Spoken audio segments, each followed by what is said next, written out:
பகவான் இஷ்டம் பகவானுடைய ஆசை அப்படின்னா அது எப்படி என் வாழ்க்கையில் யாரோ டிசிஷன் எடுக்கிறது, என் வாழ்க்கை யாரோ நிர்ணயம் பண்றதுன்னு பயம். தெய்வம் நல்லதுதான் பண்றதுனாலும் கூட அது ஏதுக்கூடிய ஒரு தைரியம் இல்லை.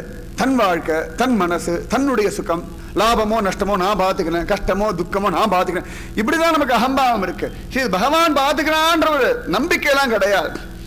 இப்படியே யோசனை பண்ணி வீட்டுக்கு வந்து விட்டார். கதவை தட்டினா ஓடி வந்தா. இப்படி பார்த்தா, சீக்கிரம் வந்தாச்சு அப்படின்னு கேட்டா. அவரா? வியாபாரம் இன்னைக்கு ஜோராச்சு. அதனால கண்கள் ஆனந்த பாஷம். பார்த்தேளா, கிருஷ்ணன் வந்த நேரம். சும்மா அதெல்லாம் சொல்லாது, தெரிஞ்சுதா? இப்படிலாம் சொல்லி என்ன குழப்பலாம், எதுவுமே குழம்பியாச்சு, அதான் பயம். இப்படிலாம் சொல்லி என்ன குழப்பலாம் நினைக்காத, அதெல்லாம் ஒன்றும் கிடையாது, தெரிஞ்சுதா அப்படின்னார். உடனே அவர் சொன்னா, சரி பரவாயில்ல, நீங்க இன்னைக்கு ஒத்துக்கொள்ளனாலும் சத்தியமா ஒரு நாள் சத்தியத்தை ஏத்துப்பார். சத்தியம் உடனே யாருமே ஏத்துக்க மாட்டா உலகத்துல, என்னைக்குமே யாருமே சத்தியத்தை ஏத்துக்க மாட்டா. ஆனா ஒரு நிலைமையில சத்தியத்தை ஏற்றுக்கொள்ளே ஆக வேண்டிய கட்டாயம் நமக்கு இருக்கு, ஏற்றுக்கொண்டே ஆகணும், அது மாற்றமே கிடையாது. உடனே அவள் இப்படி பார்த்தா ஒன்னும் சொல்லல. உடனே சரி அவர்கிட்ட கொடுத்துட்டாளா, வந்திருக்கணும்னு ஒரு ஆசை இருந்தாலும் கொடுத்தாச்சா? அவர் சிரிச்சார். எங்கிட்ட கொடுக்கற அந்த மனுஷன் இங்க வச்சுட்டு அவர் பாட்டு எங்கேயோ போயிட்டா. கடையில போனா ஒரு சின்ன பயதா இருந்தான். இப்ப கொடுக்கலையா, எடுத்துன்னு வந்துட்டேளா? அந்த ஆசை, அதாவது இந்த குழந்தை ஸ்டேஷன் வரைக்கும் போயிட்டு ட்ரெயின் கிடைக்கலாமா, ஆத்துக்கு வந்து அம்மா ரொம்ப சந்தோஷமா இருக்கா. அது போகலன்ற அடுத்த கதை.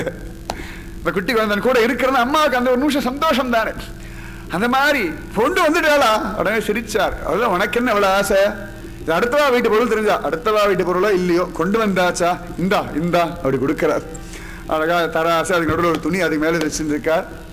அது வெயில் எல்லாம் பார்த்துட்டு அழகா வந்திருக்கு. வேற அதுவும் கொஞ்சம் கருத்து வருது, ஏற்கனவே கருப்பன் தான்.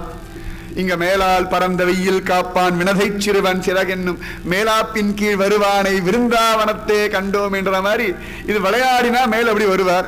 இவனா ஆசைப்பட்டு தராசுகள்ல உட்காந்தா யாரா வருவாளா மேல? யாரும் வரல. கருடாழ்வாரும் வரல, யாரும் வரல. அழகா பயலே வந்துட்டியாடா, எனக்கு தெரியும்டா கிருஷ்ணா, நீ வருவேன்னு எனக்கு தெரியும்டா பயலே. அடே அவர் கொஞ்சம் மாத்திட்ட போல இருக்கு, முகத்துல கண்ணெல்லாம் கொஞ்சம் வித்தியாசம் தெரியறதா, இவ பாட்டு தனியா பேசிட்டு இருக்கா, ஏதோ கொஞ்சம் வித்தியாசம் தெரியறதா பயல, கல்லா நீ மாத்திருப்படா அவரை அப்படின்னு சிரிச்சா. அழகா உள்ள கொண்டு வச்சா. அதுக்கப்புறம் ஏதோ அப்படி உள்ள போனா, ஏதோ எடுத்துனா உள்ள போனா. அதுக்குள்ள ஒரு அம்மா தண்ணி கொண்டா அப்படின்னார். அழகா தண்ணி கொண்டு வந்து கொடுத்தார். என்ன வாங்கி வச்சுனுட்டி? அழகா ஒரு பறை மாதிரி கல்ல வச்சா. நீ தான் பெரிய கிருஷ்ணன்லாம் சொல்லுவிய, வாங்கி வச்சுட்டிய, என்னமோ காத்தால பழம் பாலெல்லாம் நீதிலாம் கொடுத்தியா, இப்ப ஒண்ணும் கிடையாதா? இப்படி ஒரு பார்வை பார்த்தா, இது கல்லுன்னு நினைக்கிற வரைக்கும் இது கொடுக்கலேன்னு ஒரு தோணல் வந்திருக்க, ஒரு நாள்ல மாற்றம். உடனே அவள் பார்த்தா, அவங்களுக்கு ஏன் அதை பத்தி கவலை? இது என் கிருஷ்ணன், நான் பார்த்துக்கேன், உங்களுக்கு தானே கல்லு, நான் ஒண்ணு எனக்காக கேட்கல, நீ பண்ணுவியே அதனால கேட்டேன். அந்த அகம்பாவம்லாம் விடாது. உடனே அது எங்களுக்கு தெரியும், நீங்க ஒன்னும் சொல்ல வேண்டாம்னுட்டா. அழகா பால் கொண்டு வந்தா. பகவானே இப்படியே ஒரு பக்தனா மாத்திடு, ஆச்சரியமா பக்தனா அவரை மாத்திடு, நாங்க ரெண்டு பேரும் சேர்ந்து உன்னோட பக்தி பண்ணோம்டா கிருஷ்ணா. அழகா பிரார்த்தனை பண்ணிண்டா. ஆச்சு. அதுக்கப்புறம் ராத்திரி ஆயிடுது. ராத்திரி அதுக்கு பால் நிவேதனம் பண்ணார். அடுத்த நாள் எழுந்தார். கொஞ்சம் மனசுல இன்னைக்கு இதை வேணா எடுத்துட்டு போயிடலாமா, ஒருவேளை இதனாலதான் இருக்குமோ அப்படின்னு நினைச்சார். உடனே அவர் ஆச்சரியமா காத்தால அதுக்குள்ள அவர் எழுந்து ஏதோ பண்ணிட்டு, அதுக்குள்ள ஏதோ குட்டி சொக்காவெல்லாம் தைச்சிட்டு, அந்த குட்டி கிச்சா வயலுக்கு அதெல்லாம் போட்டு அவர் கேட்டார், என்ன இதுக்கெல்லாம் சொக்கா? எனக்கு அது கிருஷ்ணன், என் குழந்தைக்கு நான் சொக்கா தைச்சி போட்ட குட்டி கிச்சா. இப்படி பார்த்தார். அவர் கொண்டு வந்து காமிச்சா. அழகா இருக்கா? நன்னா இருக்கு. கிருஷ்ணன் அழகா இருக்கா இல்லையா? நான் கிருஷ்ணன் அழகுன்னு சொல்லலாமா, நீ தைச்சி போட்ட சொக்கா நல்லா இருக்கு, அது நன்னா இருக்குன்னு நான் சொன்னேன். அழகா பக்குவமா தைச்சி போட்டிருக்க, நன்னா இருக்கு. உடனே சொன்னான், சொக்கா நான் தைச்சாலும் அவன் போட்டு இருக்கிறதுனால தான் அழகா இருக்குன்னு இவ சொன்னான். உடனே சொன்னா, வாஸ்தவம் பண்ணவன் அழகா பண்ணிருக்க, அதனால சொக்காவும் நீ நன்னா பண்ணிருக்க, பாண்டமா பொருந்தியாச்சு, இதுல என்ன ஒரு பெரிய விஷயமா இருக்கு அப்படின்னா. உடனே அவள் சிரிச்சா, வேற ஒன்றும் சொல்லலை. அழகா போனார், குளிச்சார், திரும்பி வியாபாரத்துக்கு போனார். அழகா வியாபாரம் நல்லபடியா நடந்துடுத்து, சீக்கிரம் வந்துட்டார். இப்படி திண்ணையில உட்காந்து யோசனை, நடந்த நிகழ்ச்சிகள்லாம் அப்படி யோசனை பண்றார். இதனால இருக்கும், ஒரு பக்கம் இல்லை இல்லை இல்லை இல்லை, இன்னொரு பக்கம் இருக்கும் இருக்கும் இருக்கும் இருக்கும். அழகா அப்படி வந்தா உட்காந்து, ஏண்டி இது என்ன கிருஷ்ணன் நீ சொல்றிய, இது எங்கேருந்து வந்தது? உடனே அவள் பார்த்தா. அழகா உட்காந்து வசுதேவர் தேவகி நந்தகோபர் யசோதை, ஓ இப்படிலாம் வேற கதை பண்ற, எல்லாத்தையும் கேட்டு முடிச்சுட்டு, ஓ இதெல்லாம் வேற ஒரு கதையா உங்களுக்கு, போடி அப்படின்னு படுத்தார். அப்படி படுத்தார். அப்புறமா அப்படி அப்பப்ப திரும்பி இப்படி பார்த்துக்கிறார். நிஜமாவே இதுக்கு ஏதான பலம் இருக்குமா? நிஜமாவே இதுக்கெல்லாம் பலம் இருக்குமா? சீச்சி நம்ம அப்படி மனசு மாறிட்டு இருக்கோம், நம்ம பைத்தியம் ஆயிட்டு இருக்கோம், இவளோட சேர்ந்து நம்மளும் பைத்தியம் ஆடும், அதெல்லாம் கூடாது. அடுத்த நாள் காலத்தில் அப்படி எழுந்துக்கிறார், போறார், அப்படி வரும்போது பார்க்கிறார், அழகாத்தான் இருக்கு அப்படின்றார். அதுக்கப்புறம் அழகா பார்த்தா ஒரே சொக்காவே 2-3 நாள் போட்டிருந்தா. என்னடி என்னமோ குழந்தை எல்லாம் சொல்ற, ஒரே ஒரு சொக்கா போட்டுருக்கோம், குழந்தையா இருந்தா டெய்லி ஒரு சொக்கா மாத்திரம் இல்லையா? உடனே சொன்னா, துணி வாங்க எனக்கு போக முடியாது, நீங்க ஏதாவது துணி வாங்கி கொடுங்க, நான் பண்ணி போடுறேன். உடனே அவர் சொன்னார், சரி சரி இன்னைக்கு சாயங்காலம் சந்தையில் வரும்போது துணி வாங்கிட்டு வரேன். அந்த மனோபாவம். சந்தைக்கு போனார், ஏதோ ஒரு சின்ன துணி வாங்கிட்டு வந்தார், அழகா தைச்சா. உடனே பார்த்தா அவர் சொன்னா, அழகா இருக்கு, குழந்தைக்கு ஒரு சின்ன மெத்தை, ஒரு குட்டி தலகாணி பண்ணா நன்னா இருக்கும், அதுக்கு வேற துணி வாங்கிட்டுமா? நானு முடிஞ்சா வாங்கிட்டு வாங்க, இல்லாட்டி நான் சந்தைக்கு போனேன். சரி சரி வேண்டாம் வேண்டாம், நானே வாங்கிட்டு வரேன். அடுத்த நாள் ஏதோ பெட்டு, குட்டி குட்டி தலகாணிக்கிற மாதிரி துணியெல்லாம் வாங்கி கொடுத்தார். அழகா அப்படி பார்த்தா. இப்பெல்லாம் பக்கத்துல நின்று கொஞ்சம் பார்க்க ஆரம்பிச்சு விட்டார். அவன் அந்த நேரத்துக்கு நிவேதனம் பண்ணுவான்னு அவருக்கு தெரிஞ்சு கொடுத்து, ஏண்டி இந்த குழந்தை பால் கொடுக்க வேண்டாமா? இப்படி பாக்குறா, இந்தாங்க நீங்களே கொடுங்க, இந்த வேலைலாம் என்கிட்ட வச்சுக்கா, தெரிஞ்சுதா? இதெல்லாம் ஏதோ சரி நீ ஏதோ அனுபவிக்கிறேன்றதுனால நான் ஏதோ துணி வாங்கி கொடுத்தேன், பெட்டு வாங்கி கொடுத்தேன் அப்படின்றதுக்காக உடனே நான் இதெல்லாம் பண்ண நினைக்காது, நீ ஏன் பண்ணு, எனக்கு இதெல்லாம் பண்ண தெரியாது. உடனே யோசனை, கத்துக்க கூடாதா? அதெல்லாம் வேண்டாம், அதெல்லாம் ஓம்பாடு எனக்கு ஒன்றும் வேண்டாம்.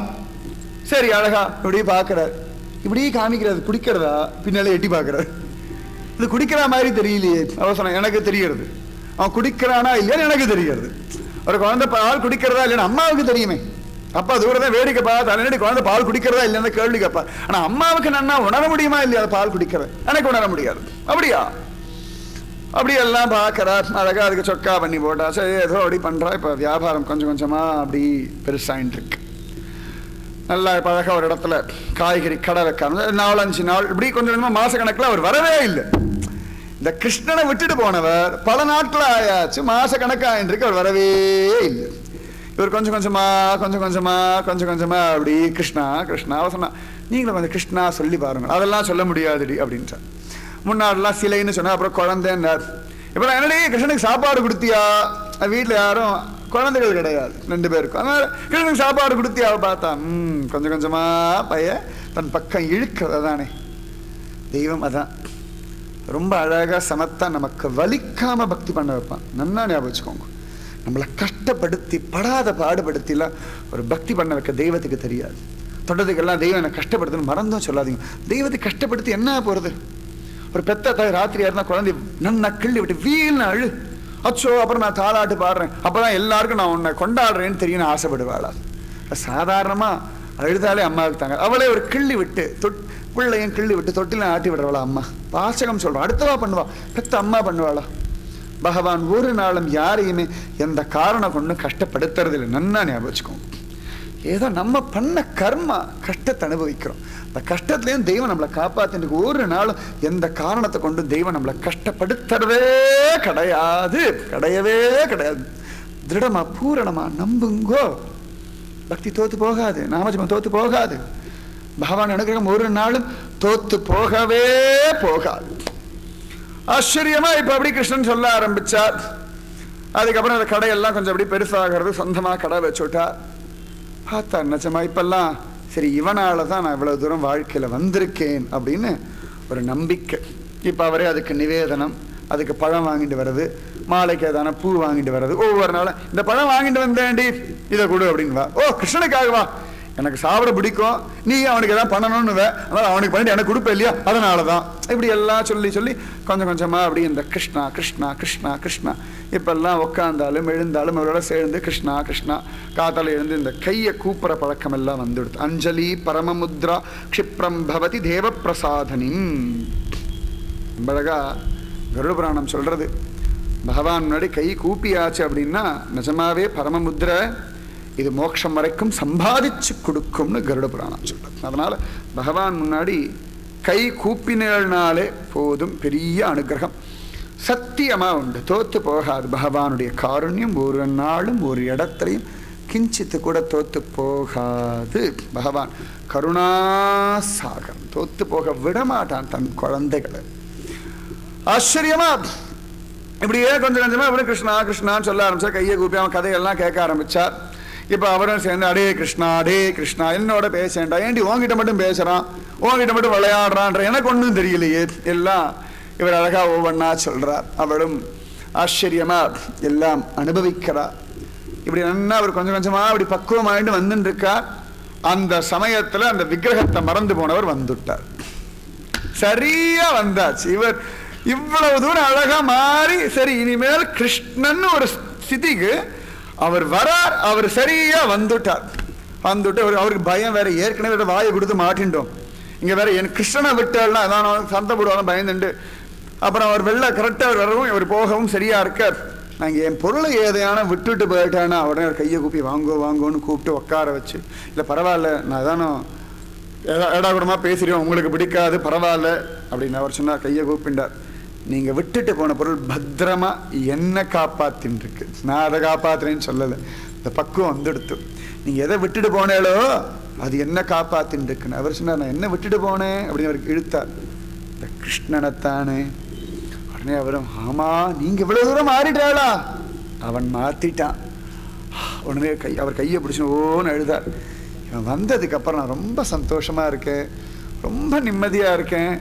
நீங்க வந்ததை பார்த்தோன்னே அடி வைத்தெல்லாம் கலக்கிறது, அழிச்சுண்டு போயிடுவேளா இவனேன்னு ஓன்னு அழ ஆரம்பிச்சுட்டார். உடனே அவர் அழ ஆரம்பிச்சுட்டார். அவர் கையை பிடிச்சிருந்தார். நீங்க எவ்வளவு தூரம் மாறுவேன்னா எனக்கு இந்த கிருஷ்ணன் வேண்டாம், நீங்களே வச்சுக்கோங்க, நான் வேற கிருஷ்ணன், எனக்கு என்ன கிருஷ்ணன் அது உண்டு. ஏன்னா அவனா இங்க வந்திருக்கான், இதை நான் எடுத்துட்டு போக முடியாது, அவனா ஆசைப்பட்டு வந்திருக்கானே, அதனால இந்த கிருஷ்ணன் நீங்களே வச்சுக்கோங்க. என்ன விட நீங்க என்ன வச்சுக்கோ. பார்த்தா அதுக்கு திண்டு, அதுக்கு ஒரு மண்டபம், அதுக்கு ஒரு சின்ன பெட் என்னமோலாம் பண்ணியிருக்காரு. அதுக்கு ஒரு கோவில் ஆழ்வார்னா அந்த மண்டபம் பண்ணுவாள், அது கோயில் ஆழ்வார்னு சொல்லுவா வைஷ்ணவ சம்பிரதாயத்தில். அது பகவானை தாங்கிறதுனால கோயில் ஆழ்வார்னு பேர் இருக்கு. அதில் அழகா வச்சிருக்காரு. குட்டி குட்டியா அழகா முத்துமணி மாலை என்னமோ குட்டி குட்டியா கொஞ்சம் கொஞ்சம் கொலுசு எல்லாம் பண்ணி, அது கையில வலையெல்லாம் போட்டு, தலையில ஒரு கிரீடம் போட்டு, காதில் அழகா போட்டு, மூக்கில் ஒரு புல்லாக்கெல்லாம் போட்டு, இன்னைக்கு பாகம்பிரியா ஒரு புல்லாக்கு போட்டு ரொம்ப அழகா இருக்கு. இந்த கன்னியாகுமரி அம்மன் மாதிரி அது மாதிரி குட்டி ஒரு புல்லாக்குனா சாக்ரே நவமௌக்திகம் அது மாதிரிலாம் போட்டு அப்படி ராஜாதிராஜனா சாட்சாத் மன்மத இருக்கான். இவருக்கு பரம சந்தோஷம். பரவாயில்ல, இந்த பைய இதுக்காகத்தான் இங்க வந்திருக்கான் போல இருக்கு, இல்லாட்டி உங்காத்து வாசல் நுழைஞ்சிருக்க வேண்டிய அவசியம் இல்லை. எந்த இடத்துலயுமே நான் அவனை மறந்ததில்லை. இங்க மறந்தேன்னா திருட்டு பைய உங்காத்துக்கு வரணும்ன்றதுக்காக என்ன மறக்கடிச்சுட்டான். சத்தியம் அதுதான். இவரோட இருக்கின்றது அவரை மறக்கடிச்சான். உடனே அவருக்கு பரம சந்தோஷமா எடுத்து நீங்களே வச்சுக்கோங்க. உடனே சாருகா தாசரம், இப்ப தாசர் ஆயிட்டார், பக்தர் ஆயிட்டார். அதனால சாருகா தாசர்னு எல்லாரும் கூப்பிட ஆரம்பிச்சாச்சு. உடனே எல்லாரும் அவர் மனைவியா கையை கூப்பிட்டு அந்த பெரியவர் காலில் வேண்டார். அவர் சொன்னா நல்லா பக்தி பண்ணுங்க, சந்தோஷமா இருக்கும். எந்த காரணத்தை கொண்டும் இந்த கிருஷ்ணன் என்னோட எனக்கு வேணா, இனிமேல் உங்க பிள்ளை ஆண்டாலும் எனக்கு அவனுக்கு சம்பந்தம் இல்லைன்னுட்டா. பரம சந்தோஷமா எடுத்து அவர் அழகா வந்த வழியே போனார். இப்ப அழகா இன்னும் அவர் சந்தோஷம், கிருஷ்ணன் நம்மளோட இருக்கான்னு சொல்லி நல்லா விதவிதமான ஆகாரம் எல்லாம் கொடுத்துண்டு சந்தோஷமா வாழ்ந்துட்டு இருந்தார்கள். இப்ப வியாபாரம் அப்படி நன்னா போயின்னு இருக்கு. கதை இன்னும் முடியல, மீதி நாளை தொடரும். ராதே கிருஷ்ணா. கோவிந்த நாம சங்கீர்த்தனம் கோவிந்தா கோவிந்தா. ஆழ்வார் திருவடிகளே சரணம், ஆண்டாள் திருவடிகளே சரணம், எம்பெருமானார் திருவடிகளே சரணம். சர்வம் குருவர்பணம். ஜெய் ஸ்ரீ ராதே கிருஷ்ணா சத் சங்க் கி ஜெய். ஜெய் ஸ்ரீ பூஜ்ய ஸ்ரீ ஸ்ரீ அம்மாவுக்கு ஜெய். ஜெய் ஸ்ரீ பாரத் மாதா கி ஜெய். லோகா சமஸ்த சுகினோ பவந்து. லோகா சமஸ்தா சுகினோ பவந்து. லோகா சமஸ்தா சுகினோ பவந்து. ஓம் சாந்தி சாந்தி சாந்தி. ஜெய் ஸ்ரீ மகாத்மா சாருகா தாசர் கி ஜெய்.